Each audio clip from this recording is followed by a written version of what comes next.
Queridos hermanos, queridas hermanas, qué gusto volver a verles. Muy bienvenidos y bienvenidas a su clase de Ministerio Educativo. Bueno, después de este breve pero sustancioso tiempo de vacaciones, bueno, estamos nuevamente aquí compartiendo el tiempo de la clase. Y bueno, estamos ahí para terminar ya la cursada. El día de hoy voy a concluir la propuesta. El objetivo de la clase de hoy es concluir la propuesta de lo que es el método ALMA, y la clase que viene será explicar cómo aprenden los adultos, luego cómo aprenden los jóvenes y luego cómo aprenden los niños. Y con eso estaríamos cerrando nuestra cursada. Eh, Quisiera comentarles que ya a partir de hoy, entre hoy y mañana, estaré subiendo a la plataforma, asignándoles a cada uno de ustedes con qué grupo necesitan trabajar o quiero que ustedes trabajen su lección. Tienen que armar, el trabajo final es armar una lección con base en el método ALMA para que ustedes puedan compartir esa lección, sea para niños, para jóvenes, para mujeres, para hombres, para matrimonios, para lo que sea, ¿verdad? Pero la idea es que puedan ustedes eh, armar esta lección con base en lo que vamos a ver en esta clase y las clases que vienen. Y entonces ustedes van a presentarlo. Ese es el trabajo final, presentar la lección que van a ustedes armar, ¿verdad? Eh, con base al grupo que se les va a asignar. Y después, bueno, estarán en libertad o estarán siendo desafiados para que lo puedan compartir, puedan dar esa clase o esa lección al grupo que les haya tocado. ¿Ok? Bueno, vamos a compartir la pantalla y hemos hablado de este método como una propuesta de enseñanza, que recordemos que es una propuesta que nos va a ayudar a ir desarrollando nuestras actividades. Recuerden que ustedes tienen que desarrollar en su clase las diversas actividades o los diversos métodos de enseñanza, de aprendizaje que ustedes quieran tener, ¿ok? Una mesa redonda, lluvia de ideas, debate, estudio de caso, no sé, depende de la lección que ustedes tengan, pero debe tener métodos de enseñanza. Ahora, ¿cómo estructurar? ¿Qué elementos debe tener nuestra clase para poder primero elaborarla, desarrollarla, impartirla? Bueno, como dijimos, hay una propuesta que se llama el método ALMA y vamos a ir viendo una por una. A manera de introducción diríamos lo siguiente: he escuchado en infinidad de ocasiones que cuando uno está preparando una lección, debemos dejar que el Señor nos guíe. Y lo que en esos momentos sintamos en el corazón debemos enseñar y eso impartimos, que es algo que a veces tiene sus puntos buenos y malos, ¿no? Hay gente que dice, bueno, donde abra la Biblia, ahí les voy a enseñar. La espontaneidad no es buena consejera al momento de impartir una verdad bíblica. Más bien es todo lo contrario, ¿no? A veces no estamos preparados. Nosotros no armamos nuestras lecciones. Las maestras de los niños no hacen su lección previa, no la calculan, no la elaboran. Entonces, a veces no, nuestros sermones, nuestras lecciones, nuestra enseñanza no tienen ni pies ni cabeza. Por tratarse de una verdad eterna consagrada en la palabra, debe tomarse con mucha seriedad y con mucho detenimiento. Hay que ser muy cuidadosos al momento de elaborar nuestras lecciones. No podemos enseñar algo que no tiene ni pies ni cabeza. Por eso, en esta clase compartiremos con ustedes un método ALMA que le puede ayudar a estructurar su lección de tal manera que pueda sentirse confiado al momento de impartirla y los alumnos puedan aprender más efectivamente. Hoy, en esta primera parte, estaremos viendo los subtemas anzuelo y libro, que son las dos primeras letras. Bueno, como lo hemos dicho de manera reiterada, como iglesia no estamos acostumbrados a ser enseñados de manera metódica. El hermano aquel que no está haciendo nada, que nos traiga una reflexión. No tenemos una estructura para desarrollar una reflexión. La hermana o la jovencita que no está haciendo nada, pongámosle a dar clase a los niños, pero no hay una estructura y solamente hacemos lo que podemos, ¿no? Los maestros o maestras consagradas solo seguían en un cuadernito, pero no hay esta creatividad de desarrollar mucho más allá de lo que esto plantea. Es decir, en una autocrítica, nuestros métodos de enseñanza en la Iglesia de Dios Séptimo Día, en su mayoría, no voy a generalizar para nada, pero en su mayoría carecemos de estos principios rectores de tener un objetivo, un método, una estructura, una organización, métodos de enseñanza, etcétera, que refuercen el conocimiento, que apuntalen los puntos principales y solamente damos el sermón y bueno, cumplimos nuestro propósito. Bueno, creo que hay una gran deuda en eso en la iglesia y ojalá estemos levantando generación de alumnos y alumnas que no hagan nada ahí al trancazo o al momento, sino que nos esforcemos para desarrollar mejores nuestras enseñanzas. Bueno, necesitamos un plan, ¿verdad? Como todo, cuando alguien tiene un plan, bueno, sabe a dónde llegar, sabe cómo optimizar los recursos, los tiempos. Los seres humanos somos personas que siempre estamos planeando. Planeamos, por ejemplo, qué ropa nos vamos a poner el día siguiente. Bueno, no siempre, ¿verdad? Algunos ni lo planeamos y terminamos poniéndonos lo que se nos ponga enfrente. Bueno, pero planeamos nuestras vacaciones y sabemos a dónde queremos ir, planeamos nuestros días mediante nuestras agendas, planeamos los momentos importantes y significativos de nuestra vida, un cumple, un aniversario. Siempre estamos tratando de planificar, ¿verdad? Hay personas que dicen, mira, a mí no me vengas diciendo ya llegué, avísame con tiempo porque necesito organizarme, necesito estar con todo para recibirte bien. Bueno. Y entonces la pregunta que planteamos siempre es ¿por qué no planear nuestras lecciones, nuestros sermones, nuestras lecciones de enseñanza que compartimos a todos los miembros de la iglesia? ¿Por qué? Porque siempre terminamos predicando o lo mismo o lo que venga en ese momento. ¿Por qué no anhelar que lo que queremos enseñar sea algo que esté bien hecho? Que insisto, eso es parte de una deuda muy grande que tenemos. No necesitamos improvisar. A ver, improvisamos siempre y cuando ya haya un método. Yo siempre digo, a veces lo que tenemos cierta experiencia y te toman al momento, pues improvisas, pero no improvisas por improvisar. Vos ya estás formado en un método, vos ya tenés una estructura, vos ya tenés todo armado, entonces lo único que haces con la experiencia que tenés, pues desarrollar la enseñanza. Pero hay personas que improvisan como diciendo, bueno, miren, yo no estudié nada, no sé mucho sobre esto, pero vamos a ver de qué sale, ¿no? Entonces, no necesitamos improvisar. Reconozco que muchos tienen esa habilidad, es cierto, pero no, los resultados no siempre son los mismos, porque miren, cuando nos ha tocado improvisar, se lo digo por experiencia, pueden ser cosas lindas, pueden salir cosas lindas, porque insisto, ya la experiencia también te ayuda, ¿no? O sea, no sos un novato que estás improvisando de la nada, no, improvisas porque, por una circunstancia, ¿no? Pero al final, después de que das la lección, el sermón o lo que sea, te queda como ese sabor, ese, si hubiera tenido un poco más de tiempo, me hubiera gustado haber desarrollado esto, traer no sé, un afiche o traer un video o hacer una presentación. Nos queda como que ese sentimiento de poder hacer algo que nos permita desarrollar mucho más la lección que queremos, ¿verdad? Por lo tanto, cuando alguien se prepara, cuando alguien planifica, cuando alguien lo hace con anticipación, pues esas cosas no suceden, ¿verdad?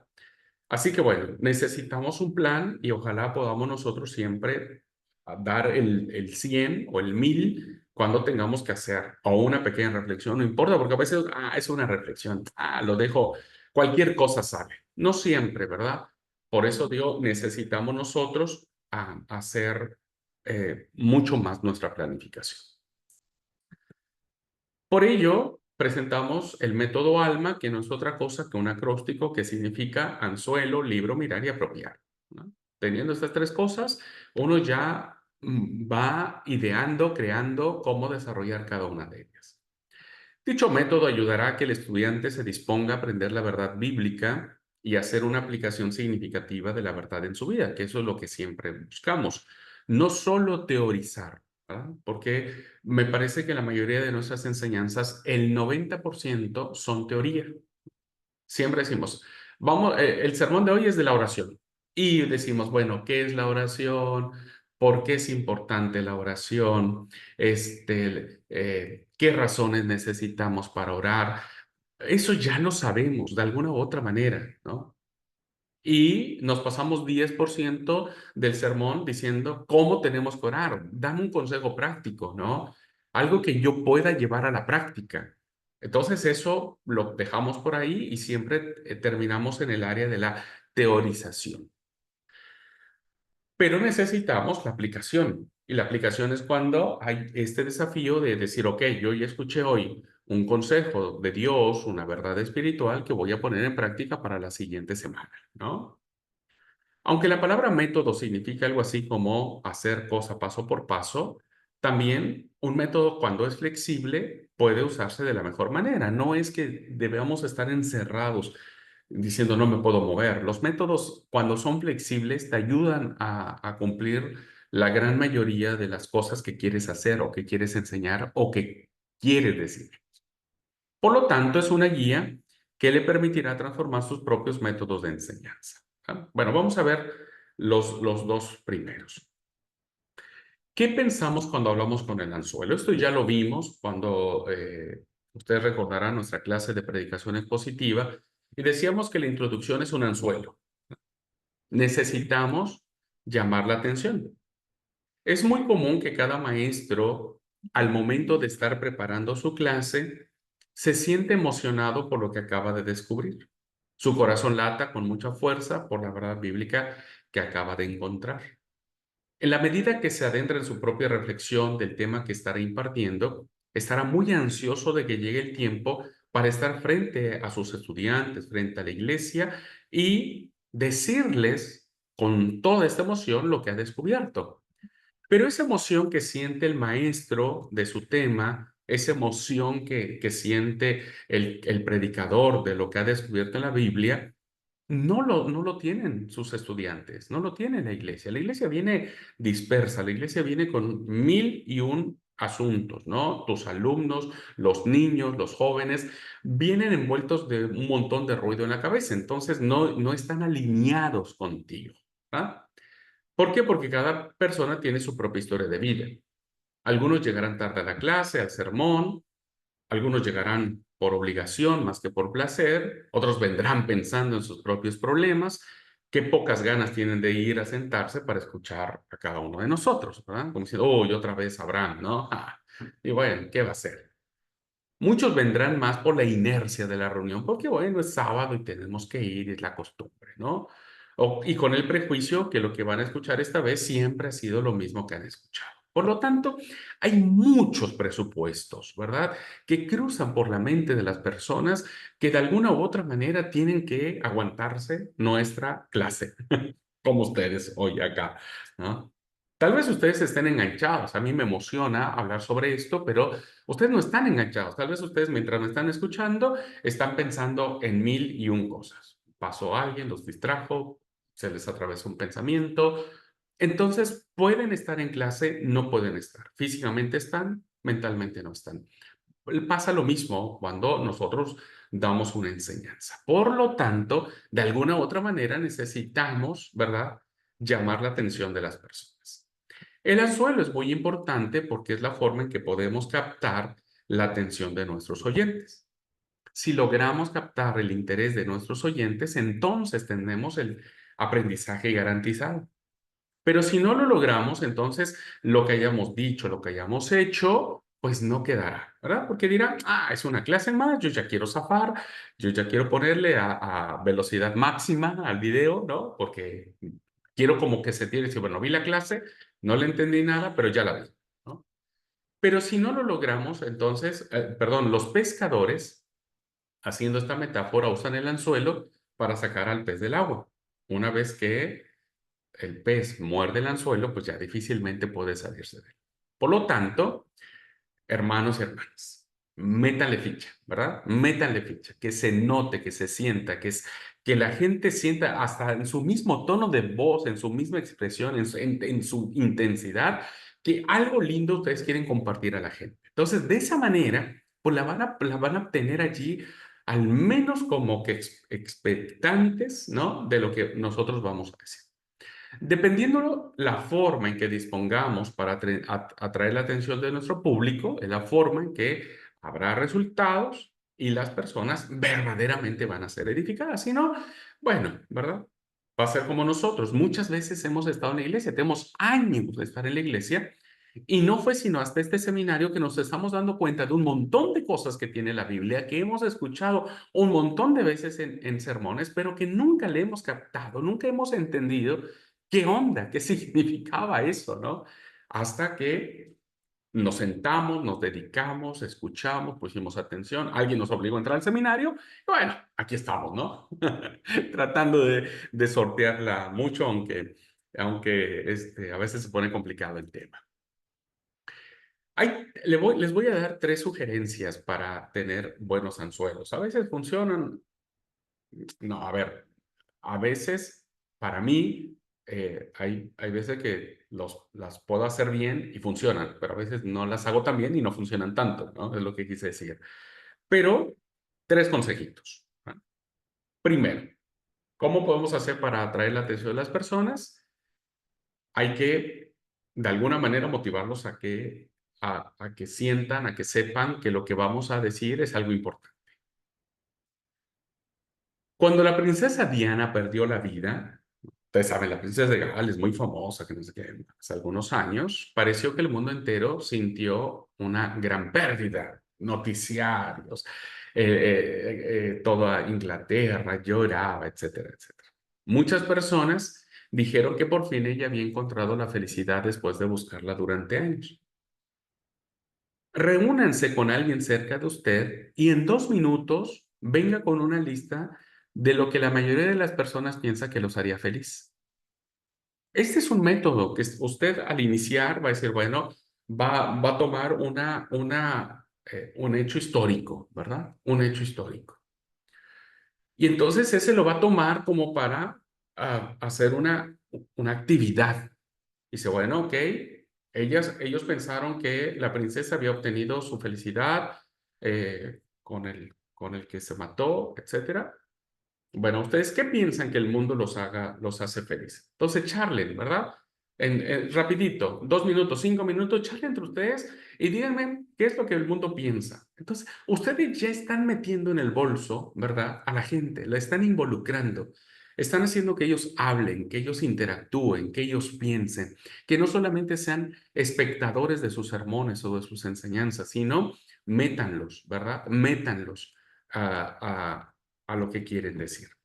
Esta ilustración demuestra claramente la forma creativa que usó el predicador para atraer la atención de sus alumnos e involucrarlos desde un inicio con el tema que deseaba compartir. Y entonces, a partir de eso, una vez que empiecen cada uno de los alumnos o los miembros de la iglesia a decir lo que descubrieron, ese es material buenísimo para que ustedes puedan trabajar con ese material durante todo su sermón, durante toda su clase, durante toda su enseñanza. Así que busque testimonios, alegorías, anécdotas, etcétera, que le permitan desarrollar sentido de atención desde el mismo inicio del tema, ¿no? Las ilustraciones son fundamentales. Incluso esta forma es muy eficaz en la mitad de nuestra lección. Cuando el maestro sienta que ya todos se aburrieron, se distrajeron, bueno, cuente otra historia, ponga otra actividad, haga que ellos se muevan. Bueno, vamos a hacer grupos, ¿ok? Pónganse de pie, busquen, hagan un círculo. Eso ya de levantarse, de moverse, de sacudirse un poco el pensamiento, hace que las personas que tal vez usted ya los durmió, ¿no? O que ya los dormimos, pues se despabilen un poco y vuelvan otra vez al ritmo que ustedes quieran en su método de enseñanza. Busque algo que permita que sus alumnos les llame la atención. Un segundo consejo es descubrir una necesidad. Todos tenemos necesidades, ¿verdad? Todos, absolutamente. La económica es la que más nos es común a todos. Algunos se pueden mirar en la superficie de nuestra vida, otras se palpan debajo de nuestra apariencia. Nuestras necesidades pueden ser muy variadas. Algunas serán particulares, es decir, solo algunos la experimentarán, pero hay otras que son generales. que todo el mundo las puede sentir en ese momento. Tal vez una deuda económica, de estar bien con alguien, muchas necesidades que tienen que ver con el matrimonio, con los hijos, con los compañeros de trabajo, con enfermedad, con duelo, con cosas, ¿no? Que la iglesia puede estar pasando en ese momento y que pueda servir como un buen catalizador para como que hacer un sentimiento en común. Por lo tanto, busca aquellas cosas de las que su audiencia tenga necesidad y logre que ellos se sientan identificados con ello. Entonces, cuando alguien se siente identificado con algo que está pasando, se siente mucho más propenso. Miren, ustedes tienen una necesidad y por eso me están poniendo atención hoy, creo. O están haciendo un esfuercito para ver la clase, ¿no? Tienen una necesidad de aprender, de terminar el seminario, de conocer más, de servir más al Señor, no sé. Pero esta necesidad, que es muy distinta en cada uno de los que están estudiando esta materia, nos une a todos. Y es por eso que se bancan estar sentados hora y media escuchando a un tipo, ¿no? Que está tratando de remarla, porque hay esta necesidad. Entonces, esta necesidad nos une, ¿no? Y cuando encontramos un punto en común y terminamos la clase y charlamos, eso edifica porque hemos encontrado puntos de contacto. Bueno, eso no hay que aprovechar, es decir, la iglesia, los miembros de la iglesia van a la iglesia, válgase el pleonasmo, van a la iglesia porque tienen necesidad, ¿no? De escuchar a Dios, de ver a los hermanos, de charlar, o de enterarse de los chismes de la iglesia. Hay alguna necesidad, ¿no? Entonces, aprovechemos esas necesidades y tratemos de crear frentes comunes que permitan que nuestros oyentes lo escuchen, ¿no? Por eso, no sé si recuerdan que es muy importante conocer a nuestros alumnos porque conociéndolos, escuchando sus necesidades, bueno, creamos círculos de enseñanza, ¿ah? La mejor forma de lograr la atención de nuestros alumnos es buscar una necesidad común que permita que todos se sientan identificados y como consecuencia atraídos a lo que usted les va a compartir. Las cosas abstractas, vagas, subjetivas, ¿no? Pues nos sirven como anzuelo. No es lo mismo decir, Dios bendice nuestro trabajo, pues, pues sí, queremos que eso sea, que decir, en esta tarde el sermón va a ser dirigido a aquellos que sufren porque el dinero no les alcanza. ¿Hay alguien aquí que tenga esa necesidad? Y todos dicen amén. Entonces, ya hoy una necesidad en común que nos va a permitir tener la atención de las personas. ¿Ok? Es otro punto. Y uno tercero, establezca qué es lo que quiere enseñar, ¿no? Establezca las metas. A este tipo de anzuelo se le llama paso de dirección, que se debe contestar la pregunta, ¿por qué debo oír esto? O sea, debe haber un propósito. Cuando alguien predica algo y dices, che, no sé ni para dónde va, o hay una lección que empiezas hablando del bautismo y terminas hablando de, no sé, de la cremación, o terminas hablando de, de, de la novela de Dante Alighieri, ¿no? Acerca de los círculos del infierno, y etcétera.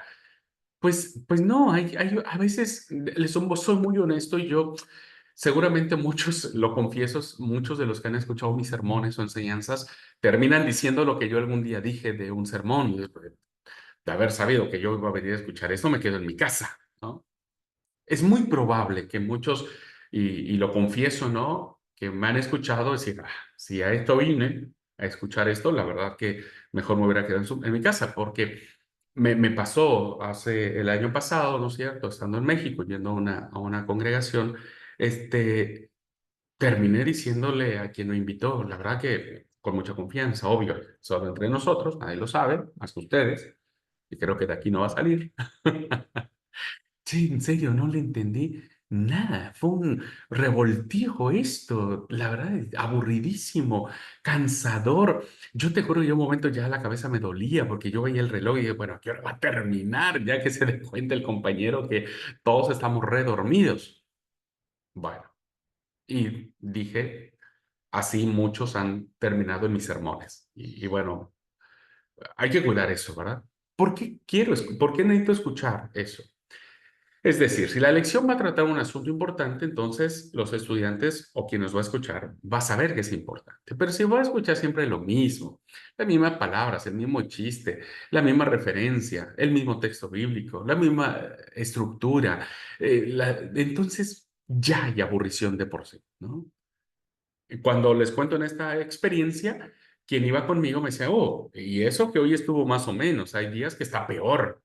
¿Y por qué no hay alguien le dice algo, hace algo? Porque no está edificando, ¿no? No está edificando. La verdad que algo no está bien y estamos perdiendo un montonal, ¿no? No, es que una vez le dijeron que ya no predicara más, se enojó y no quieren que se enoje, entonces lo siguen poniendo.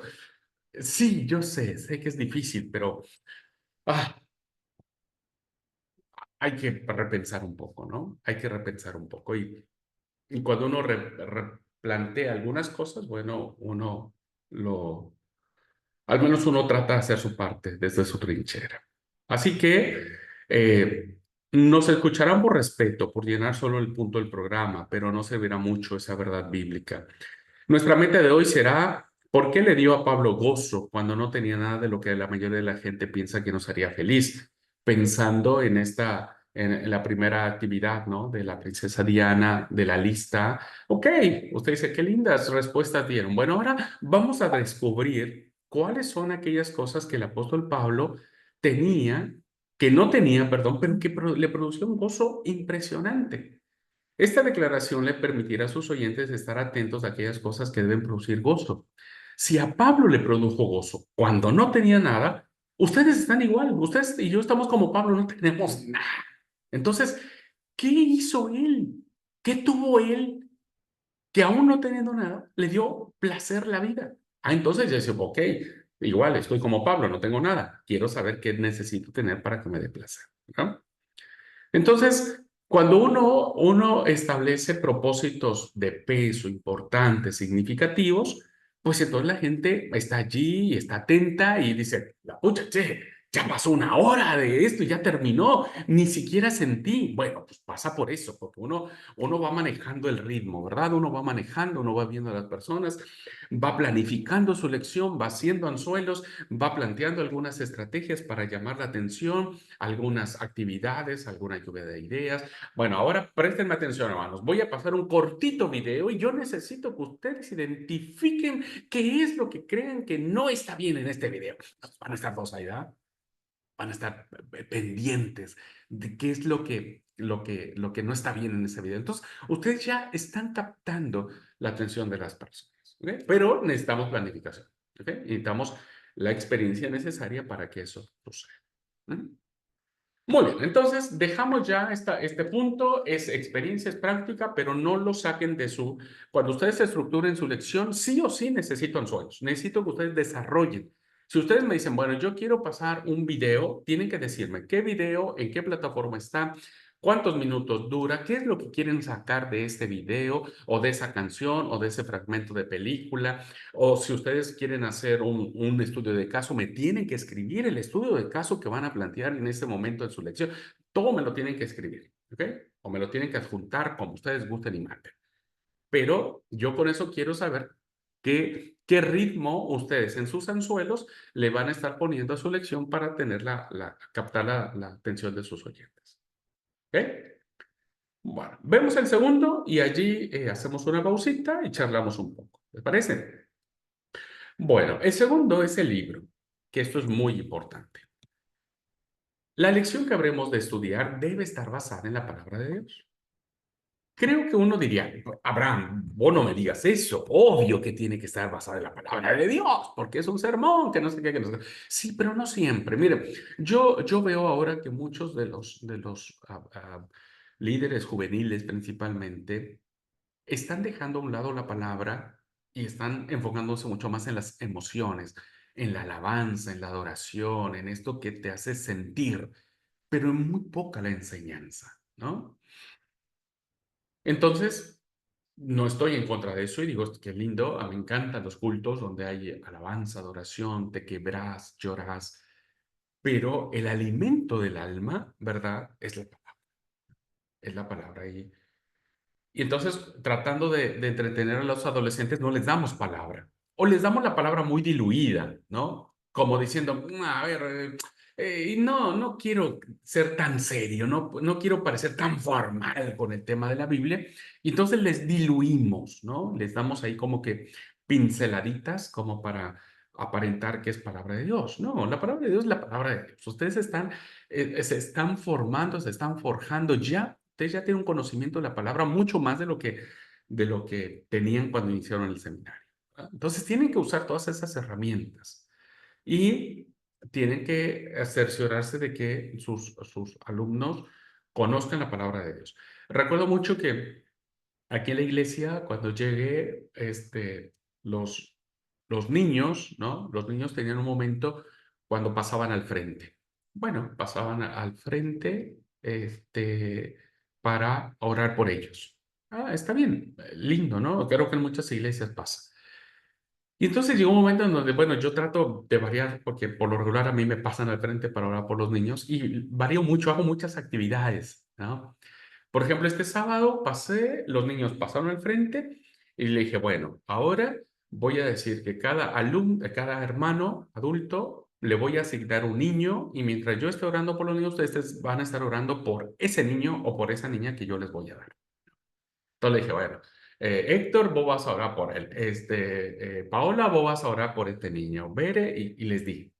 Todos emocionados, contentos porque estaban orando.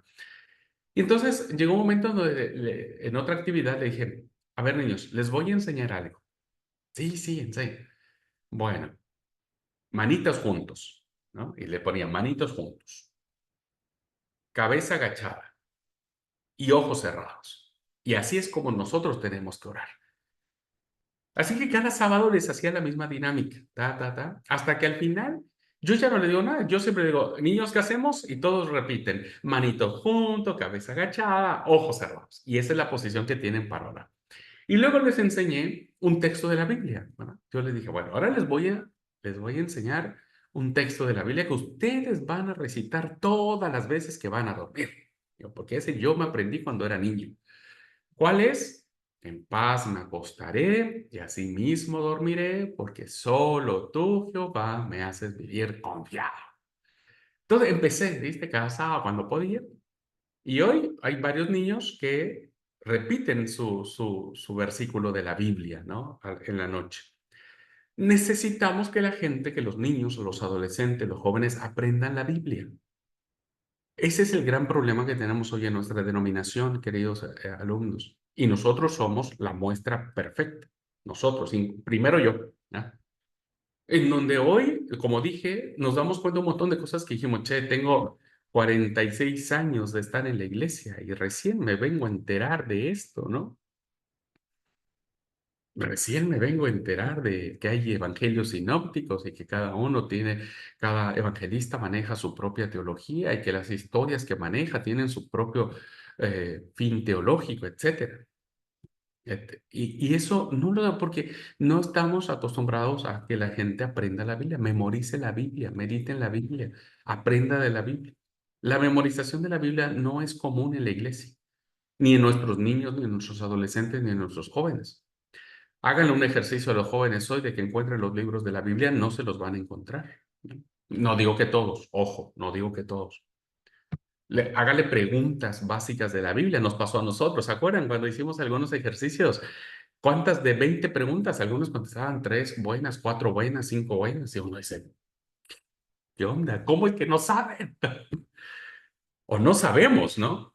Pues por eso, porque nuestras lecciones no están diseñadas para que la gente aprenda la Biblia, la memorice. Predicar la palabra no es un pasatiempo, es una responsabilidad que debe tomarse con seriedad. Muchos basan sus lecciones y enseñanzas en temas equivocados de su propia interpretación de las escrituras. Y miren que eso es un problema increíble, ¿verdad? Increíble.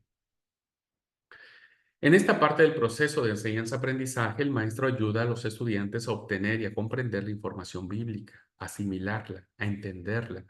Existen muchos métodos para lograr este propósito. Por ejemplo, uno de ellos es formar grupos pequeños donde puedan intercambiar ideas sobre un pasaje de la escritura. Hagan grupos. Bueno, a ver, hoy vamos a hablar sobre No sé, la carta de Santiago. Ok.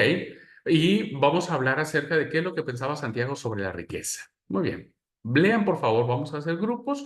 Cada grupo va a leer estos versículos de tal capítulo y van a sacar ustedes sus propias conclusiones. Bueno, eso ya nos empieza a decir, "Ay, che, yo nunca había leído este pasaje, ¿no? Ah, bueno, viste, ahí está, vuélvelo a repasar en tu casa.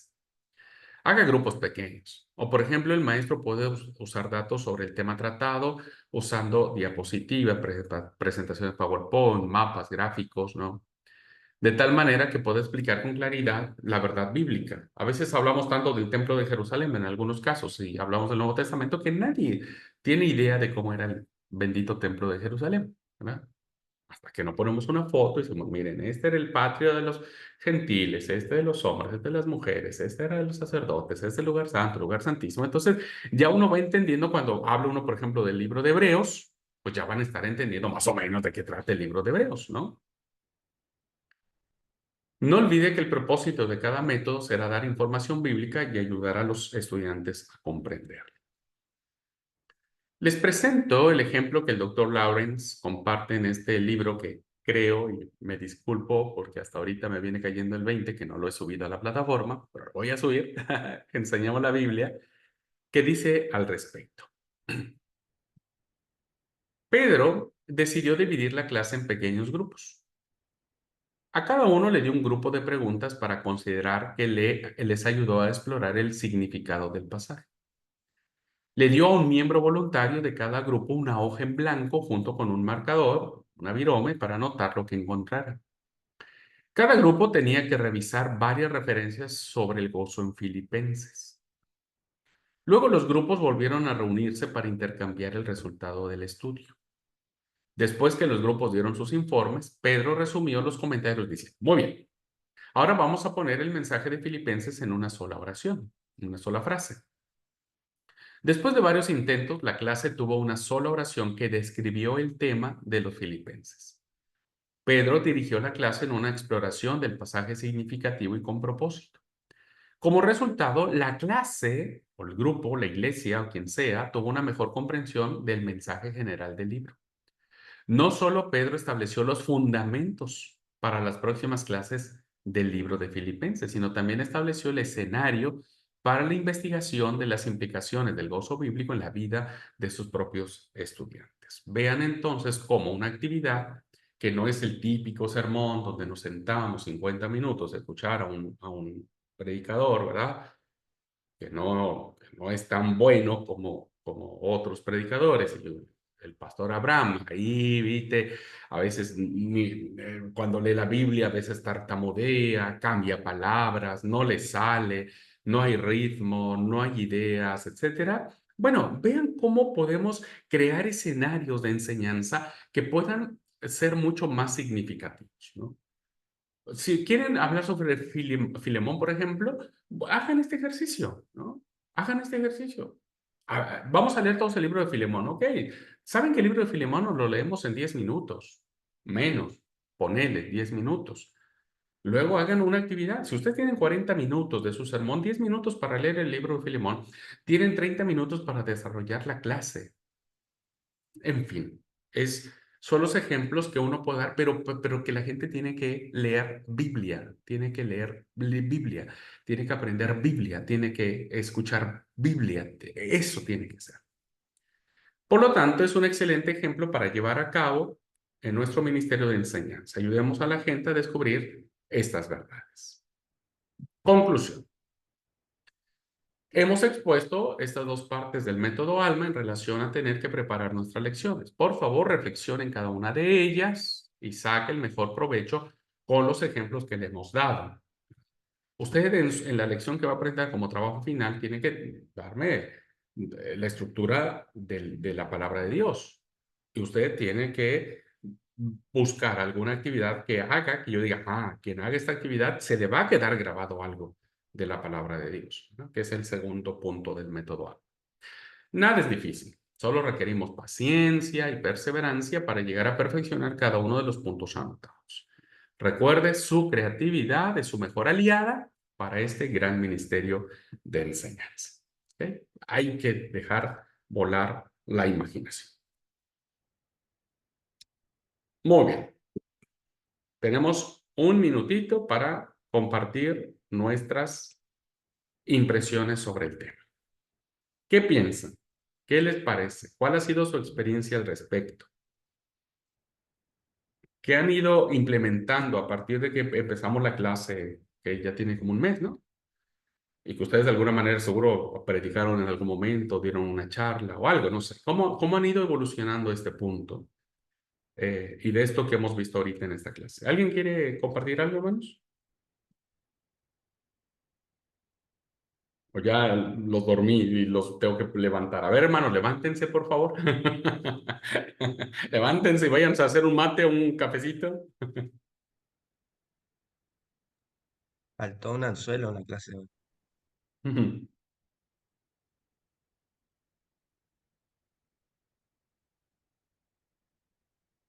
Sí, el anzuelo no me preocupa tanto porque ya está. Ustedes tienen que estar en clase, sí o sí. No les queda de otra. ¿Alguna pregunta, hermano? No sé si pude ser claro con esto.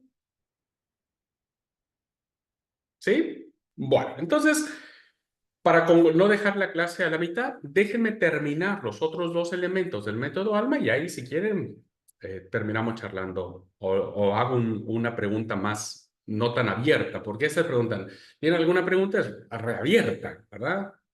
¿Todo está bien? Sí. ¿Todo se entendió? Sí. ¿El maestro es copado? No. Bueno, pero necesitamos. Recuerden siempre sobre las preguntas abiertas y las preguntas cerradas. Las que yo les hago son muy cerradas, ¿no? Pero al final de la clase les hago una abierta y ahí les estiro un poco la lengua para que ustedes charlen un poquitito, ¿no? Voy a compartir ahora los dos últimos de la estructura del método ALBA. Anzuelo, libro. ¿Cuál vendría a ser el otro? En esta lección vamos a abordar los otros dos tópicos del método ALMA, que son mirar y apropiar. Cada punto tiene su importancia porque cada punto sustenta al otro. Siempre, recuerden, no podemos hacer un método sin que prescindamos de alguno de ellos. No hay ninguno más importante, todos deben ser abordados con cuidado, con mucha diligencia. Por favor, es importante que ponga todo su esfuerzo para que cada uno de ellos sea una realidad en su ministerio de enseñanza y, como siempre digo, el Señor nos ayude, nos bendiga, nos dé sabiduría y nos dé mucha creatividad para lograr las cosas. ¿Ok? Bueno, tercero de ellos, el tercer elemento es mirar, ¿no? ¿Qué significa esto? Una vez que los estudiantes comprenden lo que dice la Biblia, entonces es necesario guiar a nuestros estudiantes a descubrir y a comprender la relación entre la verdad que acaba de escuchar y su vida o nuestra vida. Debe haber esta relación, debe haber un punto de contacto. Porque teniendo el punto de contacto en esta relación, ¿verdad? Entonces va a haber un cambio, va a haber algo que empiece, es como esa pequeña chispa, ¿no? Que prende, que necesitamos colocar para que el motor arranque. Muchos maestros solo nos quedamos en decirle a la gente lo que descubrimos como información respecto al texto bíblico. Hermanos, hay que orar, es importante orar, no deje de orar. Jesús oraba, Pedro oraba, Daniel oraba, y sacamos un montón de personajes sobre la oración, ¿verdad? Y entonces, bien ahí, qué bueno que todos estos oraban.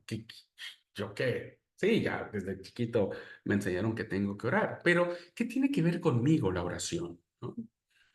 Por eso a veces solo nos quedamos en las partes teóricas. Pocas veces guiamos a que ellos mismos miren que esa verdad bíblica tiene fuertes implicaciones para la vida cristiana, que tiene un montón de cosas que decirles, que tiene un montón de cosas de motivación personal, ¿no? Si usted, por ejemplo, toma el tema del gozo, y la manera en que Pablo disfrutó de su contentamiento en Dios, entonces la pregunta sería, ¿qué significa esto en el patrón de nuestra vida diaria?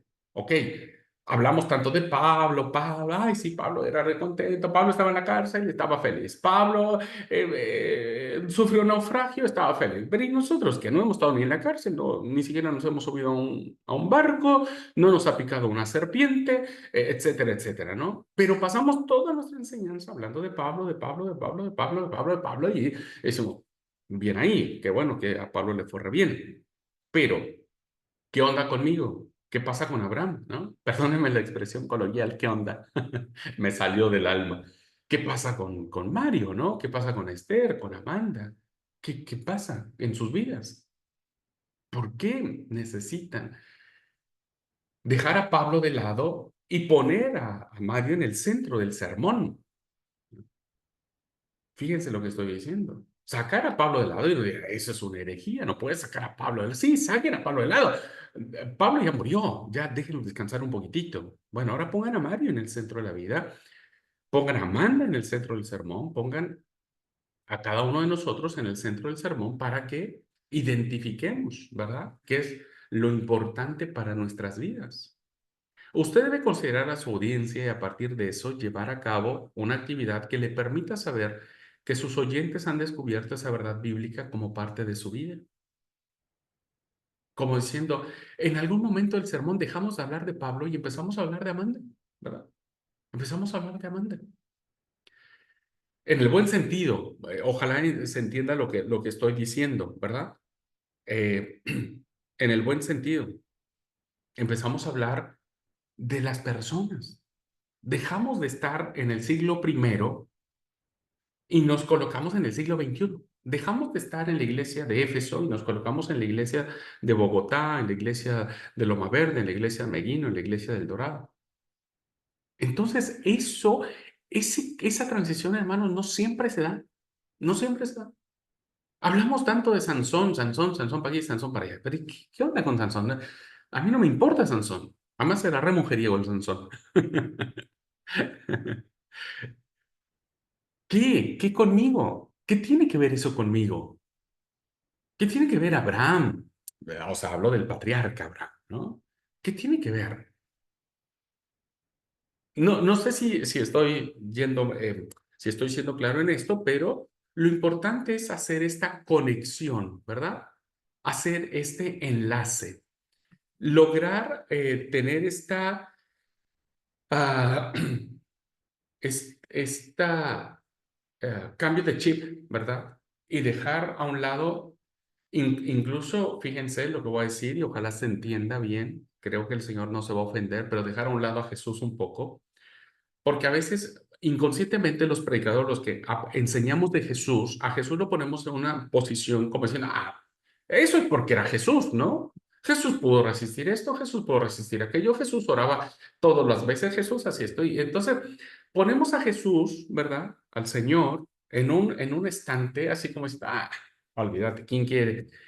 Todos queremos ser como Jesús, pero nadie puede ser como Él, porque no, lo ponemos en un lugar tan inaccesible para la realidad humana, que entonces ya hasta eso mismo nos provoca a nosotros eh, pues cierta confusión en el pensamiento. Y uno ya dice, eso es porque era Jesús, ¿no? Como dicen, seamos como Jesús.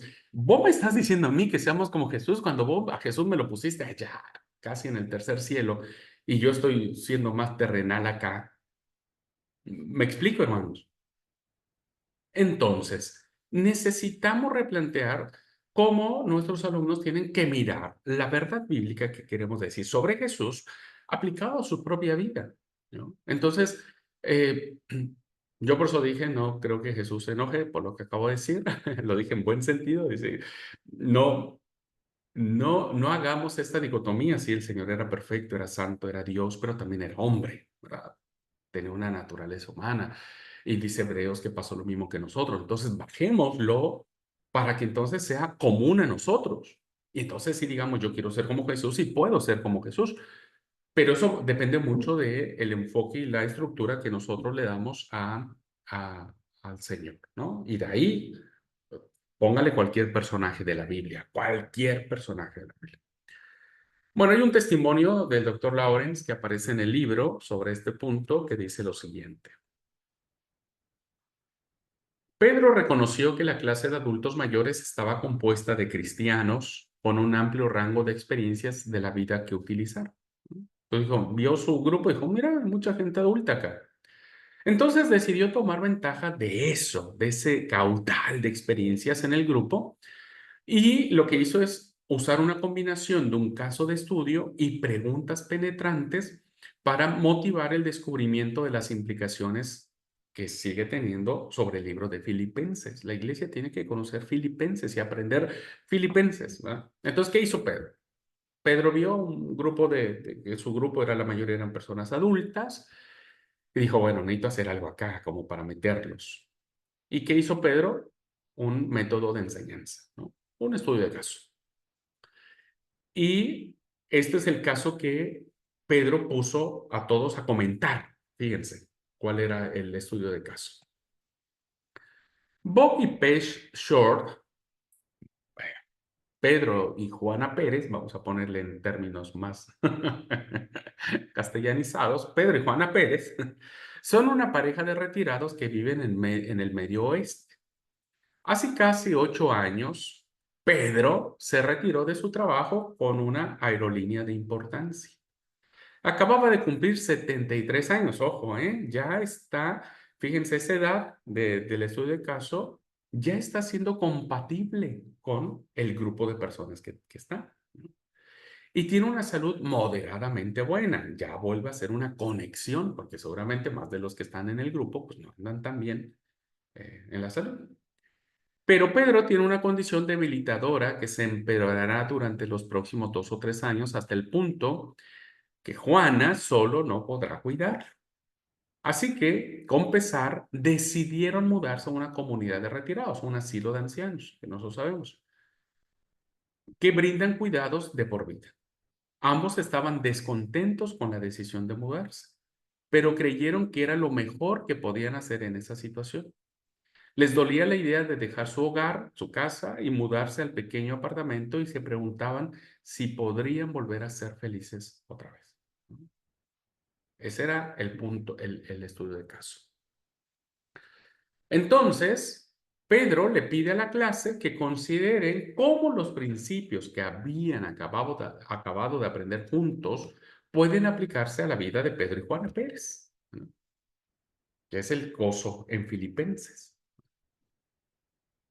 Luego de mucha discusión y contar historias personales relacionadas con el caso de estudio, porque ya les interesa a ellos, es algo que les atañe, entonces todos van a estar remetidos en tu clase, todos.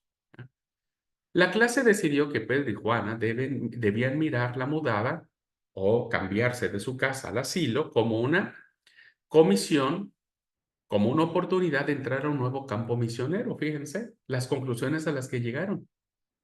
Sugirieron que tendrían oportunidad de hablar de su fe, ministrar a otros y profundizar su dependencia en Cristo. Vean cómo plantearon el tema que podría haber sido desastroso, desalentador, triste, voy a dejar mi casita, y lo voltearon y dijeron, véanlo como una oportunidad de que el Señor los está plantando en otro lugar para que puedan compartir su fe, hablar de Cristo. En el proceso de comentar el caso de Pedro y Juana, los estudiantes estaban explorando formas prácticas que el material descubrió en la clase que podía relacionarse con la vida diaria. Pedro resumió sus ideas en el proyector o en una pizarra o lo que sea. El resultado es que la clase tomó un próximo paso en el estudio de la Biblia, identificando implicaciones para la vida diaria. Vean entonces cómo, queridos hermanos, uno tiene que estar muy atento, ¿verdad? Para poder identificar qué es aquello que podemos nosotros sacarle provecho de la enseñanza que queremos compartir y la gente vea cómo el libro de Filipenses que Pablo escribe en una cárcel deja de ser Pablo. Deja de ser Pablo, deja de estar, de hablar tanto de la cárcel, sus prisiones y demás. Y ahora se convierte en Pedro y Juana Pérez, ¿no es cierto? Que tienen esta realidad, que es una realidad que están viviendo los que integraban esa clase. Todos aprendieron y vieron cómo Filipenses podía tener eso porque Pablo aprovechó sus prisiones en Éfeso, donde escribe la carta a los filipenses, aprovechó esa oportunidad para compartir su fe con otras personas. Vean cómo se hizo esa relación, ¿no? Y cómo aterrizó el pensamiento paulino en Filipenses a un asilo de ancianos. Y lo convierte y dice, bueno, pensando en Filipenses, Pedro y Juana Pérez deberían considerar la posibilidad de que Dios los está llevando a ese lugar que puede parecer una prisión como una oportunidad para que muchos crean en el Evangelio. Entonces ya deja de ser algo triste y se convierte en algo esperanzador. Bueno, fíjense, ahí está la clave, pero hay que planificar, hay que hacer, hay que pensar. De esta manera habremos de asegurarnos que dicha verdad descubierta en la palabra, hablando de Filipenses, tiene relevancia en la vida cristiana, es importante para mi vida. Y de esta forma estamos preparados para dar el último paso en relación a nuestro método, preparando lecciones. Así que su lección, queridos alumnos, ustedes van a tener que desarrollar la forma en cómo, en algún momento de su lección, dejar de hablar del personaje bíblico que ustedes quieran plantear y llevarlo a uno, pero siempre con sabor de la palabra, ¿eh? Eso, ojo, siempre con el sabor de la palabra, porque recuerden que es como aplicar la verdad bíblica a nuestra propia experiencia, ¿no? No al revés, no nuestra experiencia personal a la verdad bíblica, ¿no? Entonces, esfuércense, piensen mucho en eso, vayan pensando cómo hacer que los niños dejen de pensar tanto en David o, por ejemplo, en Noé, que todos hablamos de Noé, porque Noé construyó un barquito y el arca se movía y la lluvia caía y no sé qué y no sé cuándo, y que ellos empiecen a pensar cómo ellos no son, ellos pueden ser ese Noé, ¿verdad? Que tiene que confiar en Dios. Entonces dejan de pensar tanto en Noé, aunque siguen pensando en Noé, pero dejan de pensar en Noé y ellos se ponen en la escena. No sé si me estoy explicando, hermanos. Entonces, este paso es fundamentalísimo para hacer esta conexión y dejemos de ver la Biblia como un libro, pues, que no nos tiene nada que decir, ¿no? O que ya nos dijo tanto que ya nos aburre. Bueno, nos aburre porque, insisto, no hemos logrado encontrar esta conexión, ¿verdad? No hemos logrado encontrar esta conexión. Bueno, finalmente, el último paso del método ALMA es apropiar, ¿no? Apropiar. Anzuelo, libro, mirar, apropiar. Ahora, ¿qué vamos a ver sobre esto? Si logramos captar la atención de nuestros oyentes con buenos anzuelos, fíjense, si podemos descubrir las verdades bíblicas a través de una buena preparación visual y auditiva al respecto, y si logramos hacer que nuestros oyentes miren esa verdad bíblica y se sientan atraídos por ella en su vida diaria, pero, siempre hay un pero si no logramos que ellos se apropien de lo que han escuchado y lo lleven a cabo en su vida, lo pongan en práctica, entonces nada tiene sentido. Ahí se rompe todo. Ahí cae todo por tierra. La aplicación en la enseñanza tiene mucha razón de ser. Se necesita la respuesta positiva para hacer realidad lo que aprendimos. Santiago dijo, así también la fe, si no tiene obras, es muerta en sí misma. Para el desarrollo espiritual y la realidad en la experiencia cristiana, la fe demanda respuesta en cada situación variada de la vida humana. Hay que tener, la fe sin obras es muerta. O sea, podría ser re lindo, motivarlos, es re lindo que ellos aprendan una historia bíblica, que ellos miren que puede ser importante para su vida, pero que cuando salgan del templo, pues digan, ah, bueno, está lindo. Y no haya un desafío para que lo apliquen en su propia vida, ¿no? Tenemos que apropiarla y cambiar. Es importante que cuando hagamos que nuestros oyentes miren las cosas que se aplican a su vida, entonces es importante ayudarles a planear formas específicas en las que responderán a esa verdad bíblica. Muchas veces salimos de nuestros templos el sábado por la mañana con buenas intenciones. Esta semana seré más cariñoso con mi familia o trataré de llevarme muy bien con el prójimo porque el sermón estuvo muy lindo. Pero no les decimos cómo. No somos prácticos. Ustedes saben que ya últimamente en mis talleres, en los sermones, estoy enfocando mucho en eso. ¿Cómo hacer? Ya sé que tengo que orar. Ahora dígame cómo. Ya sé que tengo que ayunar. Ahora dígame cómo. Ya sé que tengo que leer la Biblia porque es palabra de Dios. Ahora dígame cómo hacerlo. ¿Cómo hacerlo? No les damos las herramientas para que ellos puedan llevar a cabo durante la semana eso que han mirado. Y entonces se vuelve vago, confuso, se vuelve así, estuvo lindo, habló muy lindo la lección, estuvo re linda, pero ahí queda, ¿no? Queda como un sentimiento. Y en la gran mayoría de ellos, al día siguiente, se olvidan de lo que supuestamente aprendieron. Consecuentemente, no hay ningún cambio en sus vidas y su vida sigue siendo la misma. Ustedes pregunten al siguiente sábado, hermanos, ¿de qué te trató el sermón de la siguiente? ¿Qué hicieron esta semana? La gran mayoría te va a decir, no sé y no hice nada. No sé y no hice nada. ¿Por qué? Porque tuve mucho trabajo, porque siempre es lo mismo, porque la rutina, porque esto, porque el otro, y seguimos siendo enanos espirituales, ¿verdad? Seguimos siendo como bien debiluchos espiritualmente hablando. Ese es el problema por la que muchas iglesias atraviesan. No existe madurez espiritual entre sus miembros, porque no estamos asegurándonos que lo que escucharon el sábado lo lleven a la práctica durante la semana. La meta de la enseñanza bíblica es transformar vidas, es ayudar a los estudiantes, motivándolos a ver la voluntad de Dios revelada en su palabra y guiándolos a decidir y a planificar cómo llevarla a cabo con firmeza y decisión.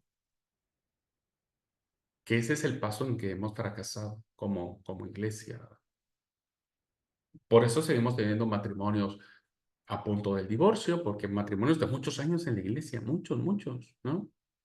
Y que al final terminan pues no aprendiendo, porque no les enseñamos cómo tendrían que haber desarrollado tal o cual cosa. No les enseñamos. Muchos, muchos jóvenes terminan perdidos, ¿verdad? Porque no les enseñamos cómo tienen que amar a Jesús, por ejemplo, porque uno termina y dice, sí, tener que amar a Jesús, sí, pero ¿cómo? ¿Cómo tengo que amarlo? Porque amar a Jesús es muy subjetivo, es muy, muy subjetivo. Es una idea muy vaga, es muy linda la expresión, muy linda, pero muy vaga, ¿no? Para cómo tengo que amar a Jesús. Esa es la pregunta del millón. Bueno, pongo el ejemplo acá del doctor Lawrence que dice lo siguiente. Pedro hizo esto distribuyendo tarjetas a la clase, ¿no? Papelitos. Le pidió a cada uno que en su lado de la tarjeta escribiera su nombre y dirección. En el otro, les pidió que escribieran cómo aplicarían el pasaje de la próxima semana. Les recordó al grupo las implicaciones que tenían que descubrir y luego les dio tiempo para pensar y escribir. Recogió las tarjetas. El lunes las envió por correo para que sirvieran de un recordatorio que llegaría al buzón más tarde durante la semana. Evidentemente, hermanos, este texto ya es re antiguo porque hoy ya ni se escriben ni se mandan al buzón. Pero al próximo sábado la clase comentó cómo aplicaron la clase sobre el gozo a las situaciones de sus propias vidas. ¿Qué hizo Pedro? El instructor, el maestro, el predicador. Bueno, una vez que cada uno escribió eso, dijo, listo, dénmelo.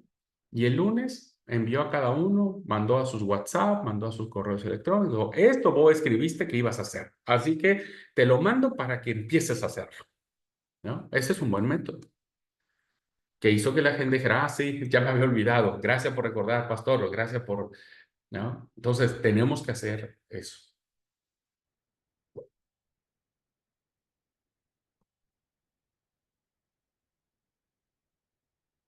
Conclusión.